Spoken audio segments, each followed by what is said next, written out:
ห้องเขาจักหน่อยนึงเนาะมาปลาตัวน้ำปลาแดกนี่ก็ได้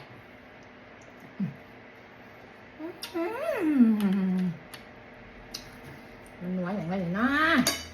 มันนัวแหละสุดจักบาทพี่น้องดีจักบาทนี่บ่มีอย่างพี่น้องหอยแมงภู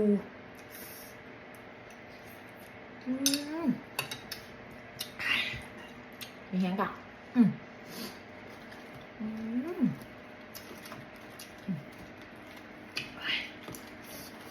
บูเบ้าหลายพี่น้องหิวข้าวมาแต่ละ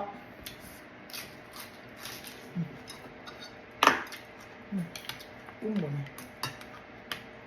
จำมืออย่างพี่น้องนี่หอยแมงภูกับกุ้งไงลอยน้ำปลาแดกหน่อยนึง